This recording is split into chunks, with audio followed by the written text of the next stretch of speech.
میرے آقا کریم علیہ السلام ایک مرتبہ گھر میں تشریف لائے تو دیکھا روٹی کا ایک ٹکڑا پڑا ہوا ہے. میرے حضور نے وہ ٹکڑا اٹھایا, صاف کیا اور فرمایا عائشہ عزت والی چیز کا احترام کیا کرو, یہ جب کسی قوم سے روٹھ جاتی ہے نا تو واپس نہیں آتی.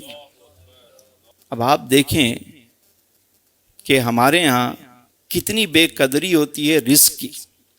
کہتے ہیں یار مفت کا کھانا مل گیا. بھائی مفت کا ملا ہے تو آپ نے جتنا آپ کا شکم ہے آپ اتنا ہی تناول کریں گے نا, نہ کہ آپ ضائع کریں گے اسے. دسترخوان سے اٹھا کر کھانا اس میں مغفرت کی بشارت ہے.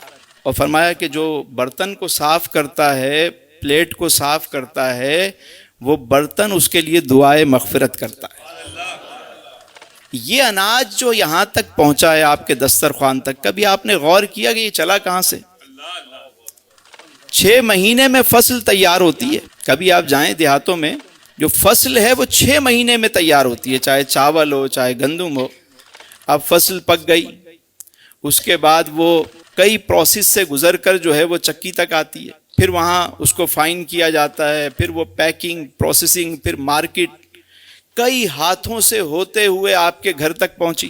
والدہ نے بنایا, بہن نے بنایا, بیوی نے بنایا, یا ہوٹل سے آپ نے خریدا, وہ پک کے اس میں گیس استعمال ہوئی, پانی استعمال ہوا, نمک استعمال ہوا, اتنی چیزیں اس میں شامل ہوئیں. اور پھر وہ جب آپ کے سامنے کھانا آتا ہے تو آپ اسے اگر ضائع کر دیں گے, یہ لقمہ جو یہاں تک آتا ہے نا سہیل بھائی, جب ہمارے سامنے لقمہ آتا ہے تو اللہ نے یہ جو ہاتھ دیے ہیں نا ہمیں, سب سے پہلے یہ ہاتھ ہمیں بتاتے ہیں, یہ سینسر بتاتے ہیں یہ گرم ہے ٹھنڈا ہے, اس کو لے کے جانا چاہیے منہ میں یا نہیں لے کے جانا چاہیے. پتہ چلا بھائی نارمل ہے, آپ نے اٹھایا یہاں پہ لے کر آئے. اب یہاں اللہ نے یہ دوسرا سینسر لگایا ہوا ہے, آپ کو فوراً خوشبو آ جائے گی کہ یہ باسی ہے یا تازہ ہے, یہ اندر جانا چاہیے یا نہیں.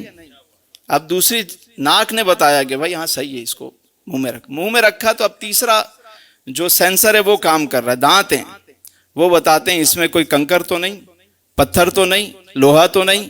اب وہ بتا رہے ہیں. اس پروسیس سے گزر کے جب لقمہ اندر جاتا ہے تو اندر الگ نظام ہے, کہاں کتنا خون بننا ہے, ایک لقمے کے لیے کتنا بڑا نظام ہے. اللہ کی کیسی کیسی نعمتیں ہیں. یعنی مثال اتنی سمپل سی ہے کہ اگر میں کسی کو ایک روٹی دوں اور وہ اسے اٹھا کے پھینک دے میرے سامنے تو میں اسے دوبارہ دوں گا؟ خالق کائنات نے رزق دیا, رزق پہنچا ہمارے سامنے گرما گرم اور ہم نے اس کو بچا دیا, تو اس کا مطلب ہے ہم نے پھینک دیا اسے, ہم نے پھینک دیا. برکت ہوگی یا اس سے آپ کے رزق میں تنگی آئے گی؟ خود سوچنے کی بات ہے. یہ جو ہمارے گھروں میں رزق کی تنگی ہے اس کی بنیادی وجہ یہ ہے کہ ہم نے رزق کی قدر کرنا چھوڑ دی. ہم کھاتے ہیں شکر ادا نہیں کرتے. کبھی کسی دعوت میں چلے جائیں, یعنی اپکائی آتی ہے دیکھ کے, لوگ اتنا اتنا بھر کے رکھتے ہیں, ضائع کر کے جا رہے ہوتے ہیں. ارے بھائی لفافہ دیا ہے, پیسے تو وصول کریں گے نا. اللہ اکبر, آپ ضائع کریں گے, رزق کو ضائع کریں گے؟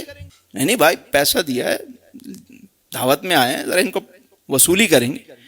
وصولی کر رہے ہیں آپ ضائع کر رہے ہیں. کسی کا حق ہے, اتنے اتنے کھانے شادی بیاہ میں ضائع ہو رہے ہوتے ہیں, اور کبھی کہیں جگہ سے گزرو تو کوئی کچرا کنڈی سے اٹھا کے جو ہے نا کھا رہا ہوتا ہے.